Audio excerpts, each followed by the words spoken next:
Good morning students. BEd second year के paper knowledge and curriculum के अंतर्गत आज हम देखने वाले हैं शिक्षा के सार्वजनिकरण के निर्देशक सिद्धांत। क्योंकि शिक्षा के सार्वजनिकरण के लिए जो है भारतीय संविधान, क्योंकि संविधान के माध्यम से बहुत अधिक प्रयास किए गए, क्योंकि एक समय ऐसा था कि शिक्षा को लेकर भारत में कुछ अधिकार प्राप्त नहीं थे या असमानताएं पाई जाती थी। शिक्षा की जो शिक्षित व्यक्तियों का प्रतिशत बहुत कम था। तो ऐसे में हर व्यक्ति को शिक्षा से जोड़ने के लिए शिक्षा के सार्वजनिकरण के सिद्धांत की कल्पना की गई। उसमें निर्देशक सिद्धांत यानी कि वे सिद्धांत जिनके कुछ संवैधानिक प्रावधान, क्योंकि संविधान में बहुत सारी धाराएं हैं या बहुत सारे ऐसे प्रावधान या नीतियां दी गई हैं जिनसे कि व्यक्ति को शिक्षा प्राप्त करने के अधिकार प्रदान किए गए हैं। क्योंकि यहाँ भारत विभिन्न संस्कृतियों का देश है, इसमें धर्म, जाति, भाषा के आधार पर विविधता पाई जाती है। इसी विविधता के कारण असमानता की जो स्तर था वह असमानता भी बहुत पाई जाती थी, या भेदभाव या कहा जाए वो भी बहुत अधिक पाया जाता था। इसी को खत्म करने के लिए, क्योंकि सौहार्दपूर्ण और एकीकरण का वातावरण बनाने के लिए, एकता का वातावरण बनाने के लिए अनिवार्य था कि जो है व्यक्ति को शिक्षित किया जाए, जिससे कि ये धार्मिक पैमाना से है ऊंच नीच, वर्ग आदि को के जो हानिकारक प्रभाव है उनको समझे, एक दूसरे की सभ्यता और संस्कृति को समझे, मूल्यों को समझे और एक दूसरे के साथ में घनिष्ठता का जो है संबंध स्थापित कर सके।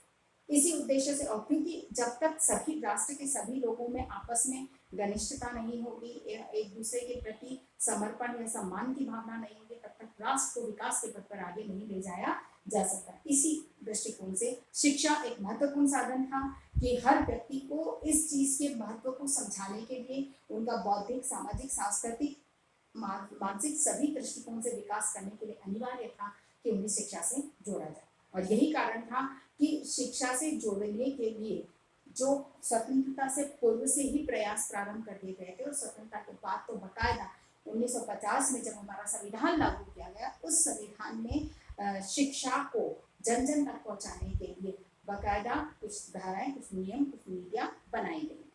तो उसी पर आधारित कुछ निर्देशक सिद्धांत हैं जिनकी बात हम करेंगे आज। निर्देशक सिद्धांत, क्योंकि ये निर्देशित किए गए हैं हमारे संविधान के द्वारा, जिसमें कि हमें शिक्षा को एक सार्वजनिक रूप प्रदान करने के लिए, जन जन तक उसे पहुंचाने के लिए जो प्रयास किए। तो सबसे पहला है संविधान की आधारभूत सिद्धांत।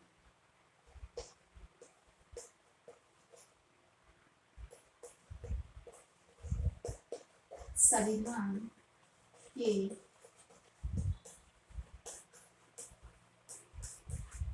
आधारभूत सिद्धांत।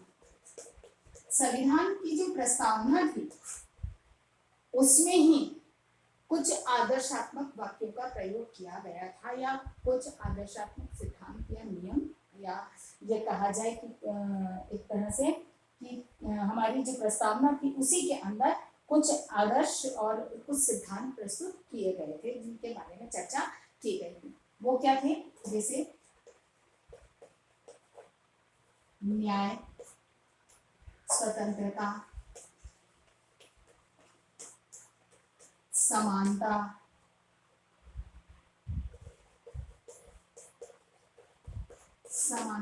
और भातृत्व। ठीक है ना? यानी कि हमारे संविधान की प्रस्तावना में ही इन आदर्शों का उल्लेख किया गया था कि हमें जो हमारी संस्कृति, सभ्यता है उसका मूल आधार क्या होना चाहिए? न्याय, स्वतंत्रता, समानता और भातृत्व की भावना होनी चाहिए। अब हर व्यक्ति में इनके विकास के लिए आवश्यक है कि शिक्षा एक वह माध्यम है जिसके माध्यम से हर व्यक्ति में न्याय, स्वतंत्रता, समानता और भातृत्व की भावनाओं का विकास किया जा सकता है। इसके लिए अनिवार्य था कि शिक्षा का प्रचार प्रसार हो, हर व्यक्ति शिक्षा से जुड़े और शिक्षा को अर्जित करे।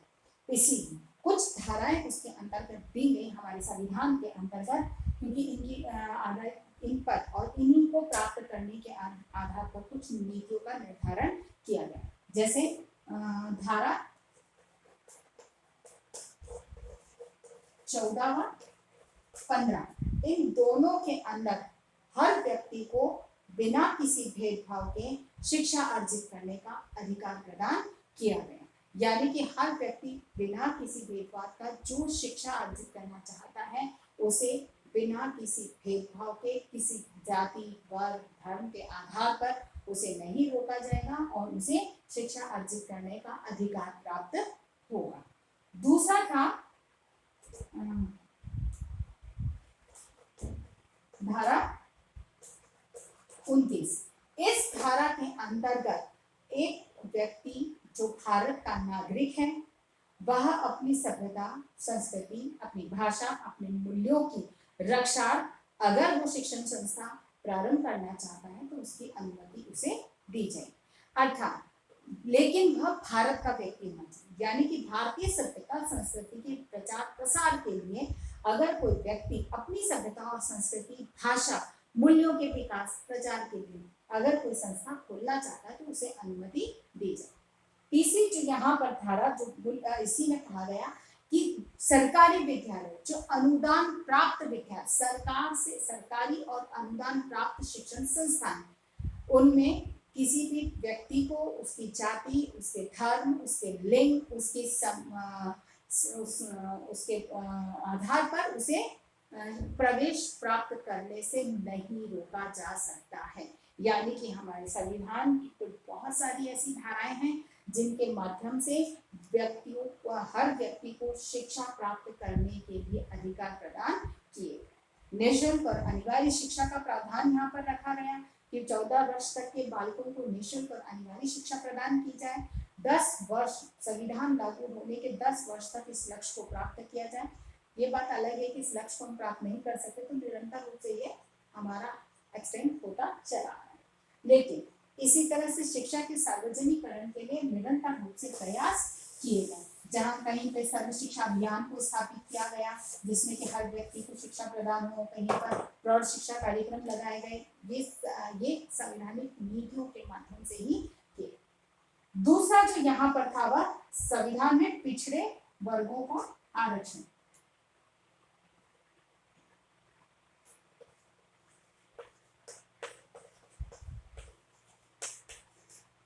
संविधान में पिछड़े वर्गों को आरक्षण। जो पिछड़े वर्ग विशेष रूप से अनुसूचित जाति और अनुसूचित जनजाति, कुछ सूचियां बनाई गई हैं जिनमें कुछ विशिष्ट जातियों को उसमें सम्मिलित किया गया है, कुछ अनुसूचित जाति से संबंधित है, कुछ अनुसूचित जनजातियों से संबंधित है।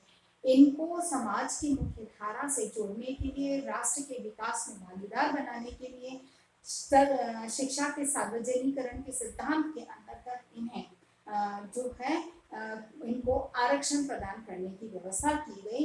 अब आरक्षण शिक्षा में था, धीरे धीरे इस आरक्षण की जो प्रक्रिया है वो निरंतर रूप से बढ़ती चली गई और अब हर क्षेत्र में देखा जाए तो आरक्षण की व्यवस्था के माध्यम से इन्हें शिक्षा से जोड़ के और जो शिक्षा के सार्वजनिकरण की जो सिद्धांत हैं या इसके निर्देश प्रदान किए गए हैं जिसमें कि हर वह व्यक्ति जो कि इन पिछड़ी जातियों वर्गों के अंतर्गत आता है उनको शिक्षा से जोड़ने के लिए विशेष आरक्षण की व्यवस्था की गई। अगला है धर्मनिरपेक्ष समाज की संरचना।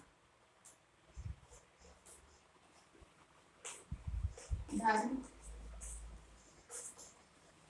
निरपेक्ष समाज की संरचना,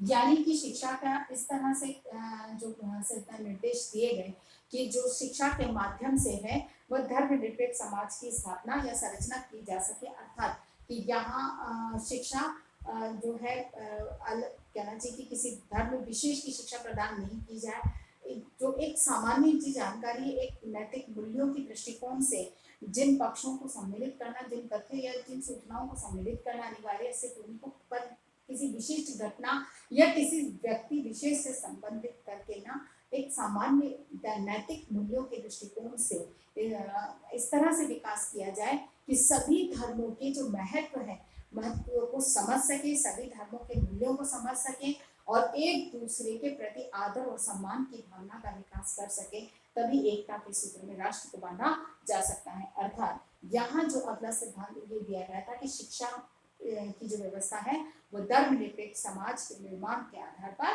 जो है उसका निर्माण होना चाहिए, उसकी व्यवस्था होनी चाहिए। अर्थात इसका जो संविधान के अंतर्गत इसकी बाकायदा धर्मनिरपेक्ष समाज की स्थापना के लिए शिक्षा पर उत्तरदायित्व सौंपा गया। अगला है निःशुल्क शिक्षा का प्रावधान। निःशुल्क शिक्षा का प्रावधान। निःशुल्क और अनिवार्य शिक्षा का प्रावधान निरंतर रूप से चला आया है, जिसमें कि 14 वर्ष तक के यानी कि उस स्तर तक जबकि अक्षर ज्ञान बालक को व्यक्ति को हो जाना चाहिए, उस स्तर तक निःशुल्क और अनिवार्य शिक्षा की व्यवस्था पर बल दिया गया। फिर माध्यम मातृभाषा। शिक्षा का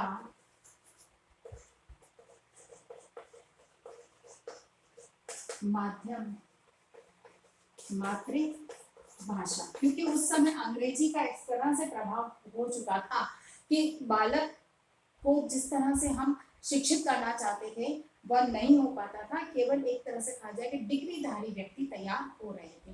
तो ऐसे में अनिवार्य था कि बालक को जो सिखाया जाए वो इस तरह से कि वो उसको सीखे, रटे नहीं। तो उसके लिए अनिवार्य था कि जो बात उसको समझानी है उसको उस भाषा में समझाई जाए जिसमें कि उसे सरलता से सुगमता से समझ आ सके। इसीलिए यहाँ पर शिक्षा का माध्यम जो माना गया वो मातृभाषा माना गया। ये बात अलग है कि भारत में बहुत सारी भाषाएं हैं, अलग अलग भाषाएं हैं, तो उसी के अनुकूल त्रिभाषा सूत्र का भी निर्माण किया गया था। यहाँ पर इसी चीज को समझना कि शिक्षा का जो माध्यम है वह मातृभाषा मान रखा गया कि मातृभाषा में बालक को शिक्षा प्रदान की जाए। और अंतिम बात थी वह शिक्षा मूलतः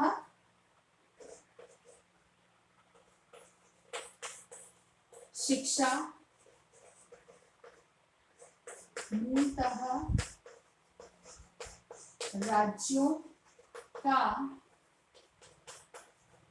दायित्व है, केंद्र संरक्षण।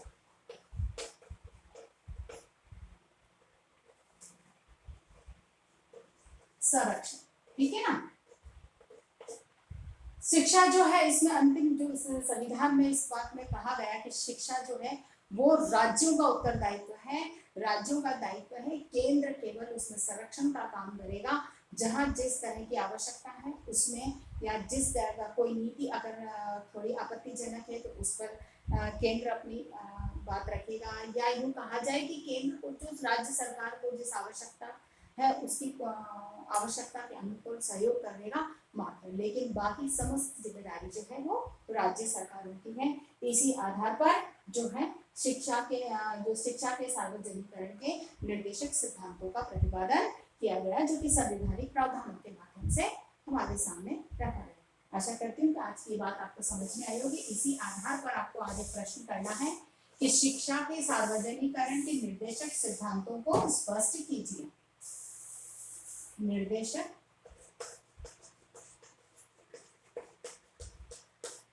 सिद्धांतों को स्पष्ट कीजिए। ओके, अपनी बात को समाप्त करने से पहले कोविड-19 की इस महामारी के दौर में अपने आप को सुरक्षित रखें। बहुत अधिक आप घर से बाहर निकले ही नहीं। सरकार के द्वारा जो गाइडलाइन जारी की गई उसका सख्ती से पालन करें। अपने आप को सुरक्षित रखने के हर उपाय जो आपको बताए गए हैं उनका पालन करें। स्वयं भी स्वस्थ रहें, औरों को भी स्वस्थ रखने में सहयोग करें और सुरक्षित रहें।